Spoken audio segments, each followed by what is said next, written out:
ಇವರಿಗೆ ನಾವು ಈ ಜಿಜ್ಞಾಸಾಧಿಕರಣ ಮತ್ತು ಜನ್ಮಾಧಿಕರಣ ಅದರ ಕುರಿತಾಗಿ ನೋಡಿದ್ದೀವಿ.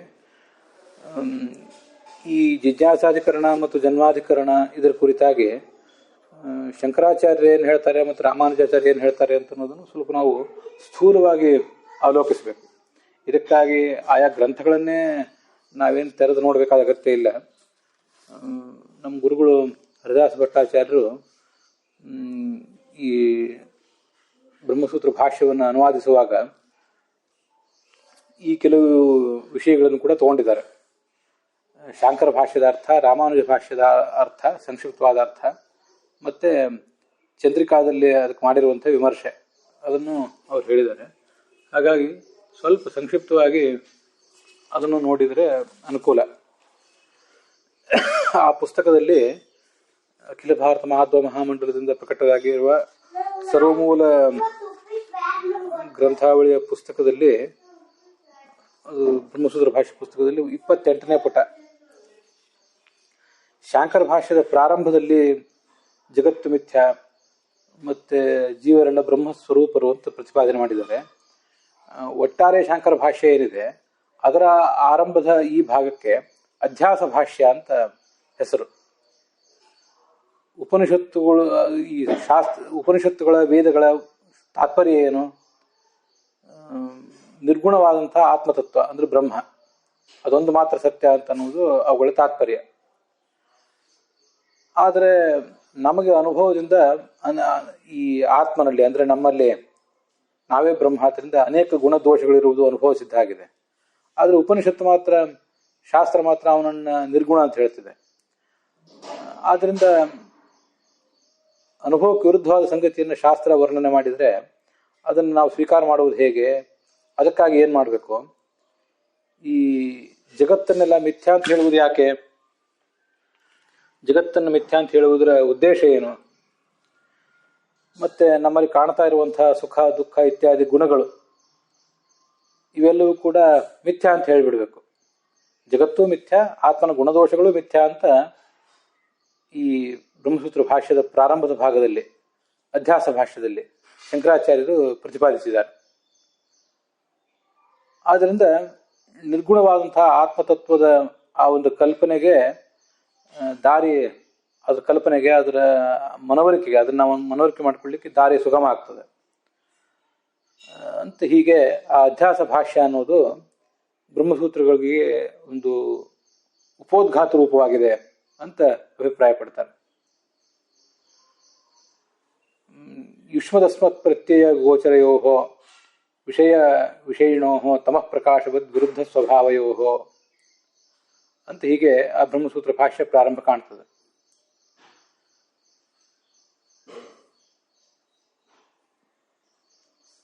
ಅದರ ಬಗ್ಗೆ ಇಲ್ಲೇನು ಹೆಚ್ಚು ವಿವರಿಸೋದಿಲ್ಲ.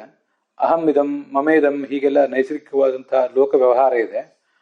ಆ ವ್ಯವಹಾರವನ್ನೆಲ್ಲ ಹೇಗೆ ಜಗತ್ತಿನಲ್ಲಿ ವ್ಯವಹಾರ ನಡೀತದೆ ಅಂತ ಅನ್ನೋದನ್ನ ಶಂಕರಾಚಾರ್ಯರು ಪ್ರತಿಪಾದಿಸಿದ್ದಾರೆ. ಅಥ ಕೋಯಂ ಅಧ್ಯಾಸೋ ನಾಮ. ಅಧ್ಯಾಸ ಅಂದ್ರೆ ಆರೋಪ ಅಂತ ಅರ್ಥ, ಇದು ನಮ್ಗೆ ಗೊತ್ತಿರಬೇಕು. ಅಧ್ಯಸ್ಥ ಅಂದ್ರೆ ಆರೋಪಿತವಾದ ವಸ್ತು ಅಂತ ಅರ್ಥ.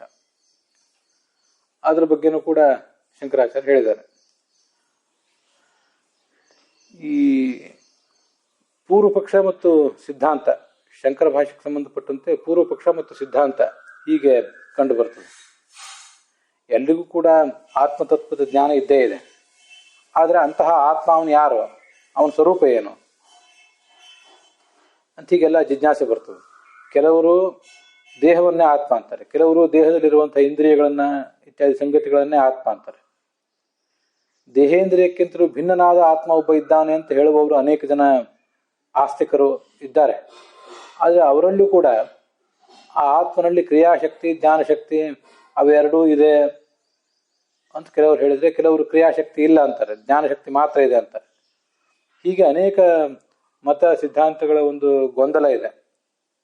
ಆದ್ರಿಂದ ಆತ್ಮನ ಸಾಮಾನ್ಯ ಪರಿಚಯ ಎಲ್ರಿಗೂ ಕೂಡ ಇದ್ರು, ಪಂಡಿತರಿಗೂ ಪಾಮರರಿಗೂ ಎಲ್ರಿಗೂ ಇದ್ರೂ ಕೂಡ ಸರಿಯಾದ ಜ್ಞಾನ ಎಲ್ರಿಗೂ ಇಲ್ಲ. ಹಾಗಾಗಿ ಆತ್ಮ ಸ್ವರೂಪದ ವಿಮರ್ಶೆ ಅತ್ಯಗತ್ಯ. ಆದ್ರಿಂದ ಈ ಆತ್ಮ ಅಂದ್ರೆ ಬ್ರಹ್ಮ, ಅವನ ಕುರಿತಾದಂತಹ ಜಿಜ್ಞಾಸೆ ವಿಚಾರ ಅದನ್ನು ಪ್ರತಿಪಾದನೆ ಮಾಡಲಿಕ್ಕಾಗಿ ಈ ಬ್ರಹ್ಮಸೂತ್ರಗಳು ಹೊರಟಿವೆ. ಮೊದಲ ಸೂತ್ರವು ಕೂಡ ಅದಕ್ಕೆ ಹೊರಟಿದೆ. ನೋಡಿ, ಅಥ ಅತಃ ಅಂತ ಹೀಗೆಲ್ಲ ಇದೆಯಲ್ಲ, ಅದಕ್ಕೆ ಮಧ್ವಾಚಾರ್ಯರು ಹೇಳಿದ ಅರ್ಥವನ್ನು ಏನಂತೂ ನಾವು ಈಗಾಗಲೇ ಅವಲೋಕಿಸಿದ್ದೇವೆ. ಅದಕ್ಕೆ ಏನು ಅರ್ಥ ಅಂತ ಅನ್ನೋದನ್ನ ಶಂಕರಾಚಾರ್ಯರು ಬೇರೆ ಥರ ಹೇಳ್ತಾರೆ. ಅಥ ಅಂದರೆ ಬ್ರಹ್ಮ ಸತ್ಯ, ಜಗತ್ತು ಮಿಥ್ಯ ಅನ್ನುವಂಥ ಈ ಒಂದು ವಿವೇಕವನ್ನು ಪಡ್ಕೊಂಡಾದ್ಮೇಲೆ ಮೊದಲು ನಮ್ಗೆ ಆ ವಿವೇಕ ಇರಬೇಕು. ಆ ವಿವೇಕ ಇದ್ದೇನೆ ಆ ಮುಂದಿನ ಗ್ರಂಥದ ಅಧ್ಯಯನ ಅಂತ ಅನ್ನೋದಾಗ್ಲಿಕ್ಕೆ ಸಾಧ್ಯ. ಅಥಾತೋ ಬ್ರಹ್ಮ ಜಿಜ್ಞಾಸ. ಅತ್ರ ಅಥ ಶಬ್ದ ಅನಂತರ್ಯಾರ್ಥ ಪ್ರತಿಗೃಹ್ಯತೆ ನ ಅಧಿಕಾರಾರ್ಥ. ಬ್ರಹ್ಮ ಜಿಜ್ಞಾಸಾಯಾಃ ಅನಧಿಕಾರ್ಯತ್ವಾತ್ ಮಂಗಲಸ್ಯ ಚ ವಾಕ್ಯಾರ್ಥೇ ಸಮನ್ವಯ ಅಭಾವಾತ್. ಈ ಅಥ ಶಬ್ದ ಅಂತ ಅನ್ನೋದು ಶ್ರುತ್ಯ ಮಂಗಲ ಪ್ರಯೋಜನ ಭವತಿ. ಆಚಾರ್ಯ ಏನು ಹೇಳಿದ್ದಾರೆ ಅದೇ ಥರ ಶಂಕರಾಚಾರ್ಯರು ಸ್ವಲ್ಪ ಹೇಳಿದ್ದಾರೆ. ಅಥ ಅನ್ನೋ ಶಬ್ದವನ್ನೇ ಕೇಳಿದ್ರೂ ಅದು ಪರಮ ಮಾಂಗಲಿಕ. ಹೀಗೆ ಅರ್ಥವನ್ನು ಅವರು ಕೂಡ ಬರೀತಾರೆ. ಈ ಅಥ ಅಂದರೆ ಜಗತ್ತು ಸತ್ಯ, ಜಗತ್ತು ಮಿಥ್ಯ, ಬ್ರಹ್ಮ ಮಾತ್ರ ಸತ್ಯ ಎಂಬ ವಿವೇಕವನ್ನು ಪಡ್ಕೊಂಡ್ಮೇಲೆ ಐಹಿಕ ಆಮುಷ್ಮಿಕ ಫಲದ ಬಗ್ಗೆ ನಮಗೊಂದು ವೈರಾಗ್ಯ, ಸ್ವರ್ಗ ಇತ್ಯಾದಿಗಳ ಬಗ್ಗೆ ಒಂದು ವೈರಾಗ್ಯ, ಈ ಜಗತ್ತಿನಲ್ಲಿ ನಾವು ಪಡೆಯಬಹುದಾದಂಥ ಸ್ಥಾನಮಾನಗಳ ಬಗ್ಗೆನೂ ಕೂಡ ಒಂದು ವೈರಾಗ್ಯ ಇತ್ಯಾದಿಗಳೆಲ್ಲ ನಮ್ಗೆ ಬರಬೇಕು. ಶಮ ದಮಾದಿ ಸಂಪತ್ತಿಯೂ ಕೂಡ ಬರಬೇಕು. ಮೋಕ್ಷವನ್ನು ಪಡೆಯಬೇಕು ಅನ್ನುವಂಥ ಇಚ್ಛಾ ಬರಬೇಕು. ಇಷ್ಟೆಲ್ಲ ಆದಮೇಲೆ ಈ ಬ್ರಹ್ಮಸೂತ್ರಗಳ ಅಧ್ಯಯನಕ್ಕಾಗಿ ತೊಡಗಬೇಕು ಅಂತ ಅದರ ತಾತ್ಪರ್ಯ ಆಗ್ತದೆ. ಬ್ರಹ್ಮ ಜಿಜ್ಞಾಸ, ಬ್ರಹ್ಮನ ಕುರಿತು ಜಿಜ್ಞಾಸೆ ಮಾಡಬೇಕು. ಇದು ಬ್ರಹ್ಮಸೂತ್ರ ಶಾಂಕರ ಭಾಷ್ಯದಲ್ಲಿ ನಮ್ಗೆ ಕಂಡು ಬಂದಿರುವಂತಹ ವಿಚಾರ. ಇದಕ್ಕೆ ಚಂದ್ರಿಕಾದಲ್ಲಿ ಹೀಗೆ ವಿಮರ್ಶೆ ಮಾಡಿದ್ದಾರೆ ಅಂತ ಕಂಡು ಬರ್ತದೆ. ನಾವು ಆ ಎಲ್ಲ ಮೂಲ ಗ್ರಂಥಗಳನ್ನು ತೆಗೆದು ನೋಡದೆ ಹೋದರೂ ಕೂಡ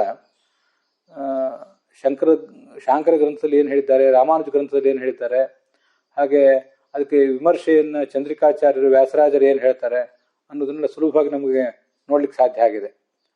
ಅದೊಂದು ಅನುಕೂಲಕರವಾದಂಥ ಸಂಗತಿ ನಮಗೆ.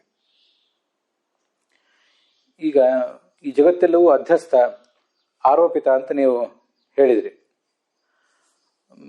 ಹಗ್ಗದಲ್ಲಿ ಹಾವು ಕಾಣಬೇಕಾದ್ರೆ ಅದಕ್ಕೇನು ಕಾರಣ? ಹಗ್ಗದಲ್ಲಿ ಹಾವು ಕಾಣುತ್ತದೆ, ಕಪ್ಪೆ ಚಿಪ್ಪನ್ನು ನೋಡಿದರೆ ಬೆಳ್ಳಿ ಅಂತ ಕೂಡ ಕಾಣಿಸ್ತದೆ.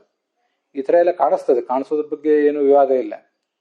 ಅದು ಹೇಗೆ ಕಾಣಿಸ್ತದೆ ಅದ್ರ ಬಗ್ಗೆ ಸ್ವಲ್ಪ ವಿಚಾರ ಮಾಡಬೇಕು. ಹಗ್ಗದಲ್ಲಿ ಹಾವಿನ ಒಂದು ಹೋಲಿಕೆ ಇದೆ, ಆದರೆ ಹಾವಿನಲ್ಲಿ ಇಲ್ಲದೇ ಇರುವಂಥ ಜಡತ್ವ ಮೊದಲಾದ ಗುಣಗಳು ಕೂಡ ಇವೆ. ಹಾವು ಚಲಿಸ್ತದೆ, ಹಗ್ಗ ಚಲಿಸೋದಿಲ್ಲ.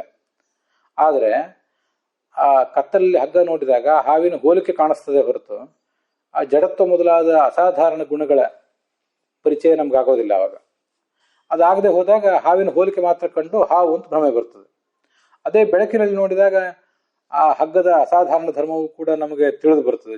ಅದೊಂದು ಜಡತ್ವ ಇತ್ಯಾದಿ ಎಲ್ಲ ಧರ್ಮಗಳು ತಿಳಿದು ಬಂದಾಗ ಇದು ಹಾವಲ್ಲ, ಹಗ್ಗ ಮಾತ್ರ ಅಂತ ಅವನಿಗೆ ಸ್ಪಷ್ಟವಾಗಿ ಗೊತ್ತಾಗಿಬಿಡ್ತದೆ.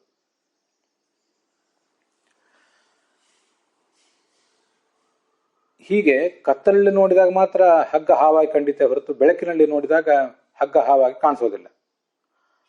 ಇರುವುದೆಲ್ಲವೂ ಆತ್ಮತತ್ವ, ಒಳ ಹೊರಗೆ ಜಗತ್ತಲ್ಲಿ ಎಲ್ಲವೂ ಕಡೆಯೂ ಇರುವುದು ಬ್ರಹ್ಮತತ್ವ ಒಂದೇ, ಆತ್ಮತತ್ವ ಒಂದೇ. ಆ ಆತ್ಮತತ್ವವನ್ನು ತಪ್ಪಾಗಿ ಗ್ರಹಿಸಬೇಕಾದ್ರೆ ತಪ್ಪಾಗಿ ಗ್ರಹಿಸುವವರು ಯಾರು ಅದ್ರ ಬಗ್ಗೆನೂ ಕೂಡ ನಾವು ವಿಚಾರ ಮಾಡಬೇಕು. ಅದನ್ನ ಇಲ್ಲೇನು ತಗೊಂಡಿಲ್ಲ. ತಪ್ಪಾಗಿ ಗ್ರಹಿಸಬೇಕಾದ್ರೆ ಅದರಲ್ಲಿ ಕೆಲವು ಗುಣಗಳಿರಬೇಕು. ಈಗ ಹಗ್ಗದಲ್ಲಿ ಕೆಲವು ಗುಣಗಳಿದ್ದವು. ಹಗ್ಗದಲ್ಲಿ ಕೆಲವು ಗುಣ ಯಾವುದು ಅಂದರೆ ಈ ಹಾವಿನ ಹೋಲಿಕೆ, ಹಾಗೆ ಹಾವಿನಲ್ಲಿಲ್ಲದೆ ಇರುವಂಥ ಕೆಲವು ಜಡತ್ವ ಮೊದಲಾದ ಧರ್ಮಗಳು, ಇವೆಲ್ಲ ಗುಣಗಳು ಕೆಲವಿವೆ ಅಲ್ಲಿ. ಇಷ್ಟೆಲ್ಲ ಕೆಲವು ಗುಣಗಳು ಇದ್ದಾಗಲೇ ಹಗ್ಗವನ್ನು ನೋಡಿ ಹಾವು ಅಂತ ಜ್ಞಾನ ಬರೋದು ಸಾಧ್ಯ. ಈ ನಿರ್ಗುಣವಾದಂಥ ಬ್ರಹ್ಮವನ್ನು ನೋಡಿ ಜಗತ್ತಿನ ಜ್ಞಾನ ಬರಬೇಕಾದ್ರೆ ಅದಕ್ಕೇನು ಕಾರಣ? ಏನಾದರೂ ಗುಣ ಅಲ್ಲಿ ಕಾಣಬೇಕಲ್ಲ. ಆ ನಿರ್ಗುಣವಾದ ಬ್ರಹ್ಮದಲ್ಲಿ ಜಗತ್ತಿಗೆ ಹೋಲುವಂಥ ಯಾವ್ದಾದ್ರು ಕೆಲವು ಗುಣಗಳು ಕಾಣಬೇಕು. ಜಗತ್ತಿನಲ್ಲೂ ಕೆಲವು ಗುಣಗಳಿರಬೇಕು, ಬ್ರಹ್ಮನಲ್ಲೂ ಗುಣಗಳಿರಬೇಕು. ಹೀಗಿದ್ರೆ ಮಾತ್ರ ಆ ಆತ್ಮತತ್ವವನ್ನು ಜಗತ್ತು ಅಂತ ನಾವು ಭ್ರಮಿಸ್ಲಿಕ್ಕೆ ಸಾಧ್ಯ, ಆ ಅಧ್ಯಾಸ ಬರ್ಲಿಕ್ಕೆ ಸಾಧ್ಯ. ಆದರೆ ಬ್ರಹ್ಮನನ್ನು ನಿರ್ಗುಣ ಅಂತ ಇದ್ದೀರಿ. ನಿರ್ಗುಣವಾದ ಬ್ರಹ್ಮನ ಬಗ್ಗೆ ಭ್ರಾಂತಿ ಹೇಗೆ ಬರೋದು? ಭ್ರಾಂತಿಯೂ ಬರ್ಲಿಕ್ಕೆ ಸಾಧ್ಯ ಇಲ್ಲ, ಯಥಾರ್ಥ ಜ್ಞಾನವೂ ಬರ್ಲಿಕ್ಕೆ ಸಾಧ್ಯ ಇಲ್ಲ. ಅದರಿಂದ ಅದ್ವೈತ ದರ್ಶನದಲ್ಲಿ ಈ ಹೇಳಿದ ಒಂದು ಪೂರ್ವಪಕ್ಷವೂ ಸರಿಯಲ್ಲ, ಸಿದ್ಧಾಂತವೂ ಸರಿಯಲ್ಲ ಅಂತ ಚಂದ್ರಿಕಾಚಾರ್ಯರು ಅದನ್ನ ಸಂಕ್ಷಿಪ್ತವಾಗಿ ವಿಮರ್ಶಿಸಿದ್ದಾರೆ. ಮುಂದೆ ರಾಮಾನುಜ ಭಾಷ್ಯದಲ್ಲಿ ಹೇಳಿದ ಸೂತ್ರಾರ್ಥ ಹೀಗೆ ಕಂಡು ಬರ್ತದೆ. ವಿಚಾರಾತ್ ಕರ್ಮಣಾಂ ಸ್ವಲ್ಪಂ ಫಲಂ ಜ್ಞಾತ್ವಾ ಮುಮುಕ್ಷುಣ ಕರ್ತವ್ಯ ಬ್ರಹ್ಮ ಜಿಜ್ಞಾಸ ಫಲಸ್ಯ ಅನಂತ್ಯಮಿಚ್ಛತ ಅಂತ. ಈ ಒಂದು ಶಬ್ದ ಪ್ರಯೋಗವನ್ನು ಯಾರು ಮಾಡಿದಾಗ ಆ ಶಬ್ದ ಪ್ರಯೋಗದಿಂದ ನಮಗೆ ಜ್ಞಾನ ಬರೋದು ಹೇಗೆ ಅದನ್ನು ಸ್ವಲ್ಪ ಅಲ್ಲಿ ವಿಚಾರ ಮಾಡಿದ್ದಾರೆ. ಮೊದಲು ಈ ಮಕ್ಕಳು ಭಾಷೆಯನ್ನು ಕಲಿತಾರೆ, ದೊಡ್ಡವರು ಮಾಡಿದಂತಹ ಶಬ್ದ ಪ್ರಯೋಗ ಇತ್ಯಾದಿಗಳನ್ನು ಗಮನಿಸಿ ಮಕ್ಕಳು ಕೂಡ ಭಾಷೆಯನ್ನು ಕಲಿತಾರೆ. ಹಿರಿಯರ ಮಾತು ಇಂಥ ಕೆಲಸ ಮಾಡುವಂಥ ಕೆಲಸ ಮಾಡಬೇಡ ಅಂತ ಸಾಮಾನ್ಯವಾಗಿ ಆಜ್ಞಾ ರೂಪದಲ್ಲಿ ಇರ್ತದೆ. ಅವ್ರು ಹೇಳುವ ಆ ಕ್ರಿಯೆಗಳನ್ನೆಲ್ಲ ಆ ಮಾತುಗಳನ್ನು ಇವ್ರು ಕೇಳ್ತಾರೆ, ಅವ್ರು ಮಾಡುವ ಕ್ರಿಯೆಗಳನ್ನು ಮಕ್ಕಳು ಗಮನಿಸ್ತಾರೆ. ಹೀಗೆ ವಾಕ್ಯಗಳಿಂದ ಕ್ರಿಯೆ ಕಂಡು ಬರ್ತದೆ. ಈ ವೇದಾದಿ ಶಾಸ್ತ್ರಗಳು ಇವು ಕೂಡ ಒಂದು ಶಬ್ದ ಪ್ರಮಾಣವೇ. ಇಲ್ಲಿ ಜಗತ್ತಿನಲ್ಲಿ ಹಿರಿಯರು ಕಿರಿಯರನ್ನು ಕುರಿತು ಮಾಡುವ ಶಬ್ದ ಪ್ರಯೋಗಗಳೇನಿವೆ ಅದೂ ಒಂದು ಶಬ್ದ ಪ್ರಮಾಣವೇ. ವೇದ ಪುರಾಣ ಮೊದಲಾದ ಶಾಸ್ತ್ರಗಳು, ಉಪನಿಷತ್ತು ಮೊದಲಾದವುಗಳು ಕೂಡ ಶಬ್ದ ಪ್ರಮಾಣವೇ. ಆ ಶಬ್ದ ಪ್ರಮಾಣ ಏನನ್ನು ಹೇಳಬೇಕು? ಜಗತ್ತನ್ನು ನಂಬಿಕೊಂಡಿರುವಂಥ ಶಬ್ದ ಪ್ರಮಾಣ ಅಂತನ್ನೋದು ಕ್ರಿಯೆಗಳನ್ನು ಹೇಳಬೇಕು. ಆದರೆ ಉಪನಿಷತ್ತು, ವೇದ ಮೊದಲಾದ ಶಬ್ದ ಪ್ರಮಾಣಗಳು ಯಾವ ಕ್ರಿಯೆಯನ್ನು ಹೇಳಬೇಕು? ಬ್ರಹ್ಮನನ್ನು ಹೇಳಬೇಕು ಅಂತ ಎಲ್ಲರೂ ಹೇಳ್ತಾರೆ. ಆದರೆ ಬ್ರಹ್ಮ ಅದು ಕ್ರಿಯೆ ಅಲ್ಲ, ಅದು ಸಿದ್ಧವಾದಂಥ ಎಸ್ಟಾಬ್ಲಿಷ್ಡ್ ಆದಂಥ ಒಂದು ವಸ್ತು ಅಷ್ಟೇ. ಅದು ಬ್ರಹ್ಮ ಅಂತನೂ ಸಿದ್ಧ ವಸ್ತು. ಅದನ್ನ ಮತ್ತೊಂದು ನಾವೇನು ಮಾಡ್ಲಿಕ್ಕೆ ಸಾಧ್ಯ ಇಲ್ಲ ಬ್ರಹ್ಮನನ್ನ. ಆದ್ರಿಂದ ಬ್ರಹ್ಮ ವೇದಾಂತ ವಾಕ್ಯಗಳ ಪ್ರತಿಪಾದ್ಯವಾದ ವಿಷಯವೇ ಅಲ್ಲ ಅಂತ ಒಂದು ಪ್ರಶ್ನೆ ಇದೆ ನಮ್ಮ ಕಣ್ಣೆದುರಿಗೆ. ಈ ಆಕ್ಷೇಪವನ್ನು ಪರಿಹಾರ ಮಾಡಲಿಕ್ಕೆ ಬ್ರಹ್ಮಸೂತ್ರ ಹೊರಟಿದೆ ಅಂತ ರಾಮಾನುಜ ಭಾಷ್ಯದಲ್ಲಿ ಅದರ ವಿವರಣೆ ಇದೆ. ಚಿಕ್ಕ ಮಕ್ಕಳು, ರಾಮಾನುಜರು ಉತ್ತರ ಹೇಳ್ತಾರೆ, ಚಿಕ್ಕ ಮಕ್ಕಳು ಭಾಷೆಯನ್ನು ಕಲಿತಾರೆ ಅಂತ ನೀವು ಅಂದ್ರಲ್ಲ, ಅದು ಹಿರಿಯರು ನಡೆಸುವಂಥ ವ್ಯವಹಾರ ನೋಡಿ ಕಲಿತಾರೆ ಅಂತ ನೀವು ಹೇಳಿದಿರಿ. ಆದರೆ ವ್ಯವಹಾರವನ್ನು ನೋಡಿಯೇ ಅವರು ಮೊದಲು ಕಲಿಯೋದಲ್ಲ, ಆಮೇಲೆ ವ್ಯವಹಾರವನ್ನು ನೋಡಿ ಕಲಿತಾರೆ. ಅವು ಜಗತ್ತಿನಲ್ಲಿ ಕಣ್ಣು ಬಿಟ್ಟ ಮೇಲೆ ಮೊದಲು ಕಲಿಯುವುದು ಏನನ್ನ ಅಂದರೆ ಇವನು ತಂದೆ ಇವಳು ತಾಯಿ ಅಂತ ಇಷ್ಟೇ ಕೇಳಿಸ್ಕೊಂಡು ತಿಳಿತವೆ. ಹೊರತು ಅಲ್ಲೇನೋ ಹಾಲು ತೆಗೆದುಕೊಂಡು ಬಾ, ಹಣ್ಣು ತೆಗೆದುಕೊಂಡು ಬಾ, ಅಲ್ಲಿ ಹೋಗಬೇಡ, ಇಲ್ಲಿ ಹೋಗಬೇಡ ಇತ್ಯಾದಿಗಳು ಮೊದಲು ಆ ಮಕ್ಕಳ ಕಿವಿಗೆ ಬೀಳೋದೇ ಇಲ್ಲ. ಎಳೆಯ ಮಕ್ಕಳ ಕಿವಿಗೆ ಬೀಳುವುದು ಅಜ್ಜ ಅಜ್ಜಿ, ತಂದೆ ತಾಯಿ, ಅಣ್ಣ ತಂಗಿ ಇತ್ಯಾದಿ ಸಂಗತಿಗಳು ಮಾತ್ರ. ಸ್ವಲ್ಪ ಆ ಅಣ್ಣ ತಂಗಿ ಇತ್ಯಾದಿ ಶಬ್ದಗಳ ಪರಿಚಯವನ್ನು ನಾವು ಮಾಡ್ಕೊಂಡ ಮೇಲೆ ಅವುಗಳಲ್ಲಿ ಮುಂದಿನ ಕ್ರಿಯೆಗಳನ್ನು ಕೂಡ, ತನ್ನ ಸುತ್ತಮುತ್ತ ನಡೆಯುವಂಥ ಕ್ರಿಯೆಗಳನ್ನು ಅಬ್ಸರ್ವ್ ಮಾಡುವಂಥ ಶಕ್ತಿ ಬಂದ ಮೇಲೆ ಅವುಗಳಿಗೆ ಅಲ್ಲಿ ಹೋಗಬೇಡ, ಇಲ್ಲಿ ಹೋಗಬೇಡ, ಹೀಗೆ ಮಾಡು, ಹಾಗೆ ಮಾಡು ಇತ್ಯಾದಿಗಳನ್ನು ಕೂಡ ಅವರು ಬೋಧಿಸ್ತಾರೆ. ಆದ್ದರಿಂದ ಶಬ್ದಗಳು ಇರುವುದೆಲ್ಲವೂ, ಎಲ್ಲ ವಾಕ್ಯಗಳು, ಎಲ್ಲ ಶಬ್ದಗಳು ಇರುವುದು ಕ್ರಿಯೆಯನ್ನು ಬೋಧನೆ ಮಾಡಲಿಕ್ಕಾಗಿಯೇ ಅಂತ ಈ ಅಭಿಪ್ರಾಯ ಸರಿಯಲ್ಲ. ಒಂದೊಂದು ಹಂತದಲ್ಲಿ ಒಂದೊಂದಿರ್ತದೆ. ಆಯಾ ವ್ಯಕ್ತಿಗೆ ಆ ಸಂದರ್ಭದಲ್ಲಿ ಏನು ಬೇಕೋ ಅದನ್ನು ವಾಕ್ಯ ಬೋಧನೆ ಮಾಡಿದರೆ ಸಾಕು, ಇಷ್ಟವನ್ನು ಬೋಧನೆ ಮಾಡಿದರೆ ಸಾಕು ಅಂತ ಅಭಿಪ್ರಾಯ. ಹಾಗೆ ಬ್ರಹ್ಮನೂ ಕೂಡ ಸಿದ್ಧವಾದ ವಸ್ತು ಇದ್ದಿರಬಹುದು. ಆ ಸಿದ್ಧವಾದ ವಸ್ತುವನ್ನು ಈ ಉಪನಿಷತ್ತು ಸತ್ಯಂ ಜ್ಞಾನಂ ಅನಂತಂ ಬ್ರಹ್ಮ ಇತ್ಯಾದಿ ಪ್ರತಿಪಾದನೆ ಮಾಡಿದರೆ ಅದರಿಂದ ಏನು ಬಾಧಕವೂ ಕೂಡ ಇಲ್ಲ. ಅದರಿಂದ ಬ್ರಹ್ಮನು ಪ್ರತಿಪಾದನಾಗಿದ್ದಾನೆ ಅಂತ ರಾಮಾನುಜ ಭಾಷ್ಯದಲ್ಲಿ ಪ್ರತಿಪಾದನೆ ಮಾಡ್ತಾರೆ. ಹಾಗಾದ್ರೆ ಅತಃ ಅಂದ್ರೆ ಏನರ್ಥ? ಅಥ ಅಂದ್ರೆ ಈ ಪೂರ್ವಮೀಮಾಂಸಾದ ಸೂತ್ರದಲ್ಲಿ ಕರ್ಮ ವಿಚಾರ ಮಾಡಿದ್ದಾರೆ ಹಿಂದೆ, ಅದಾದ್ಮೇಲೆ ಈಗ ಬ್ರಹ್ಮ ವಿಚಾರ ಮಾಡಬೇಕು ಅಂತ ತಾತ್ಪರ್ಯ. ಅತಃ ಅಂದ್ರೆ ಕರ್ಮದ ಸ್ವರೂಪ, ಫಲಗಳು ಇವೆಲ್ಲ ಅನಿತ್ಯ ಅಂತ ತಿಳ್ಕೊಳ್ಬೇಕು. ಕರ್ಮವೂ ಅನಿತ್ಯ, ಕರ್ಮದಿಂದ ಸಿಗುವಂಥ ಫಲವೂ ಅನಿತ್ಯ. ಇದಿಷ್ಟೆಲ್ಲ ತಿಳಿದ ಮೇಲೆ ಬ್ರಹ್ಮ ಜಿಜ್ಞಾಸ, ಅನಂತವಾದ ಶಾಶ್ವತವಾದ ಮೋಕ್ಷವೆಂಬ ಫಲಕ್ಕೆ ಕಾರಣವಾದ ಬ್ರಹ್ಮನ ಜಿಜ್ಞಾಸೆಯನ್ನು ಮಾಡಬೇಕು. ಹೀಗೆ ರಾಮಾನುಜ ಭಾಷ್ಯದಲ್ಲಿ ಅದನ್ನ ವಿವರಿಸಿದ್ದಾರೆ. ವಿಚಾರಾತ್ ಕರ್ಮಣಾಂ ಸ್ವಲ್ಪಂ ಫಲಂ, ಕರ್ಮಗಳ ಸ್ವಲ್ಪವೇ ಫಲ ಇದೆ, ಅದನ್ನು ತಿಳ್ಕೊಂಡು ಮುಮುಕ್ಷುಣ ಅದನ್ನು ತಿಳಿದುಕೊಂಡು ಮುಂದೆ ಮುಮುಕ್ಷುಣ ಬ್ರಹ್ಮ ಜಿಜ್ಞಾಸ ಕರ್ತವ್ಯ. ಯಾಕೆಂದ್ರೆ ಫಲಸ್ಯ ಅನಂತ್ಯ ಮಿಚ್ಛತ, ಅನಂತವಾದ ಫಲವನ್ನು ಅವನು ಬಯಸುವುದಾದ್ರೆ ಆ ಅನಂತವಾದ ಫಲದ ಬಯಕೆಯಿಂದ ಅವನು ಹೀಗೆ ಮಾಡಬೇಕು ಅಂತ ಅದರ ತಾತ್ಪರ್ಯ ಇದೆ. ಚಂದ್ರಿಕಾದಲ್ಲಿ ಅದನ್ನು ಕೂಡ ವಿಮರ್ಶಿಸಿದ್ದಾರೆ. ಈ ಶಬ್ದಗಳಿಗೆ, ವಾಕ್ಯಗಳಿಗೆ ಅಂತ ಒಟ್ಟಾರೆ ಶಬ್ದ ಪ್ರಮಾಣಕ್ಕೆ ಯಾವುದರಲ್ಲಿ ಶಕ್ತಿ ಅಂತ ಅದ್ರ ಬಗ್ಗೆ ರಾಮಾನುಜ ಭಾಷೆಯಲ್ಲಿ ವಿಚಾರ ಮಾಡಿದಾರಲ್ಲ, ಆ ವಿಚಾರ ಮಾಡಿದ್ದು ಸರಿ. ಯಾಕೆಂದರೆ ಅದನ್ನು ತತ್ವನಿರ್ಣಯ ಸುಧಾದಲ್ಲೂ ಕೂಡ ಆಚಾರ್ಯರು ಕೂಡ ವಾಕ್ಯಗಳಿಗೆ ಕ್ರಿಯೆಯಲ್ಲಿ ಶಕ್ತಿ ಅಲ್ಲ, ಸಂದರ್ಭಕ್ಕನುಸಾರವಾಗಿ ಕ್ರಿಯೆಯಲ್ಲೂ ಶಕ್ತಿ ಆಗಬಹುದು, ವಸ್ತುವಿನಲ್ಲೂ, ವಸ್ತು, ವ್ಯಕ್ತಿ, ಸ್ಥಳ ಯಾವುದರಲ್ಲೂ ಶಕ್ತಿ ಆಗಬಹುದು. ಇಷ್ಟ ಸಾಧನ ತತ್ವನಿರ್ಣಯದಲ್ಲಿ ಇದು ತುಂಬ ಚೆನ್ನಾಗಿ ಬಂದಿದೆ. ಇಷ್ಟವಾದ ಸಂಗತಿಯನ್ನು ಬೋಧನೆ ಮಾಡಬೇಕೇ ಹೊರತು ಕ್ರಿಯೆಯನ್ನೇ ಬೋಧನೆ ಮಾಡಬೇಕು ಅಂತಲ್ಲ. ಕ್ರಿಯೆಯನ್ನೇ ಬೋಧನೆ ಮಾಡಬೇಕಾದ ಅನಿವಾರ್ಯತೆ ವಾಕ್ಯಕ್ಕೇನೂ ಇರೋದಿಲ್ಲ. ಇಷ್ಟವಾದದನ್ನು ಬೋಧನೆ ಮಾಡಬೇಕು. ಇಷ್ಟ ಅನ್ನುವುದು ಕ್ರಿಯೆಯೂ ಆಗ್ಬೋದು, ವಸ್ತು, ವ್ಯಕ್ತಿ ಯಾವುದೂ ಆಗಬಹುದು. ಆ ವಿಷಯ ನಾವು ಒಪ್ತೇವೆ. ಆದರೆ ಇಲ್ಲೇನೋ ಒಂದು ಪೂರ್ವ ಪಕ್ಷ ನಿಮ್ಮ ಕಣ್ಣೆದ್ರಿಗೆ ಕಾಣಿಸಿದೆಯಲ್ಲ, ರಾಮಾನುಜರು ಅದನ್ನ ವಿಚಾರ ಮಾಡುವಾಗ ಒಂದು ಪೂರ್ವ ಪಕ್ಷ ಕಣ್ಣಿಗೆ ಕಾಣಿಸಿದೆಯಲ್ಲ, ಆ ಪೂರ್ವ ಪಕ್ಷಕ್ಕೆ ಉತ್ತರ ರೂಪವಾಗಿ ಬ್ರಹ್ಮಸೂತ್ರ ಹೊರಟಿದೆ ಅಂತ ಹೇಳ್ತಾ ಇದ್ದೀರಿ. ಆ ಪೂರ್ವ ಪಕ್ಷ ಮಾಡಿದ ಯುಕ್ತಿಯನ್ನ ಸೂತ್ರದ ಯಾವ್ದಾದ್ರು ಒಂದು ಪದ ನಿರಾಕರಣೆ ಮಾಡಬೇಕಲ್ಲ. ಈಗ ನಿಮಗೆ ಆ ಥರದ ಪ್ರಶ್ನೆ ಬಂದದ್ದು ಸರಿ, ಅದಕ್ಕೆ ಉತ್ತರ ನೀವು ನಿರೀಕ್ಷಿಸುವುದು ಸರಿ, ನಿಮಗೆ ಉತ್ತರ ಬೇಕು, ಹೌದು. ಆದರೆ ಸೂತ್ರ ಎಲ್ಲಿ ಮಾಡಿದೆ ಅದನ್ನ ಯಾವುದು ಮಾಡಲಿಲ್ಲಲ್ಲ. ಸೂತ್ರದ ಯಾವ ಪದವೂ ಕೂಡ ಸಿದ್ಧವಾದ ವಸ್ತುವಿನಲ್ಲೇ ಶಕ್ತಿ ಇದೆ, ಕಾರ್ಯದಲ್ಲೇ ಶಕ್ತಿ ಇದೆ ಅಂತ ಹೇಳಬೇಡಿ ಅಂತ ಸೂತ್ರ ಯಾವುದು ಅದನ್ನು ಮಾಡಲಿಲ್ಲ. ಆದ್ದರಿಂದ ಇದೊಂದು ಕೊರತೆ ನೀವು ಮಾಡಿದ ವ್ಯಾಖ್ಯಾನದಲ್ಲಿ. ಕರ್ಮದ ಫಲ ಸ್ಥಿರ, ಬ್ರಹ್ಮಜ್ಞಾನದ ಫಲವೇ ಸ್ಥಿರ, ಅದು ವಿಷಯ ಸರಿ. ಆದರೆ ಸೂತ್ರ ಆ ಪೂರ್ವ ಪಕ್ಷವನ್ನು, ನೀವು ಮಾಡಿದ ಪೂರ್ವ ಪಕ್ಷವನ್ನು ಏನು ನಿರಾಕರಣೆ ಮಾಡಿದೆ, ಅದು ಸಮಸ್ಯೆ. ಆದ್ದರಿಂದ ಸೂತ್ರ ಘಟಕವಾದಂತಹ ಅತಃ ಮತ್ತು ಅತಃ ಎಂಬ ಶಬ್ದದಿಂದ ಯಾವ ನಿರಾಕರಣೆಯನ್ನು ಅದು ಮಾಡ್ಲಿಕ್ಕೆ ಸಾಧ್ಯ, ಏನೋ ಒಂದು ಪ್ರಶ್ನವನ್ನು, ಏನೋ ಒಂದು ಆಕ್ಷೇಪವನ್ನು, ಏನೋ ಒಂದು ಸಮಸ್ಯೆಯನ್ನು ತನ್ನ ಕಣ್ಣೆದುರಿಗೆ ಇಟ್ಕೊಂಡು ಅದಕ್ಕೆ ಪರಿಹಾರವನ್ನು ಅಥ ಮತ್ತು ಅತಃ ಅಂತ ಅನ್ನೋದು ಹೇಳ್ತಾ ಇದೆ ಅಂತ ನಾವು ವ್ಯಾಖ್ಯಾನ ಮಾಡುವುದೇ ಉಚಿತ ಆಗ್ತದೆ.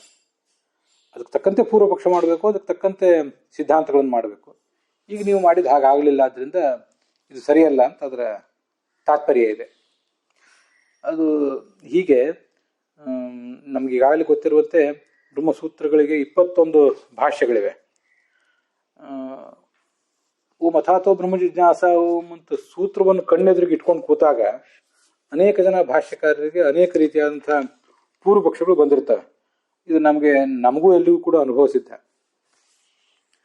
ನಾವಿರುವ ಹಂತ, ಸಾಧನೆಯ ಪ್ರೊಸೆಸ್ ಏನು ನಡೆದಿದೆಯಲ್ಲ, ಅಲ್ಲಿ ನಮಗಿರುವಂತಹ ಅನೇಕ ಜಿಜ್ಞಾಸೆಗಳು, ಒಬ್ಬೊಬ್ರಿಗೊಂದೊಂದು ಥರದ ಜಿಜ್ಞಾಸೆ ಇರ್ತದೆ.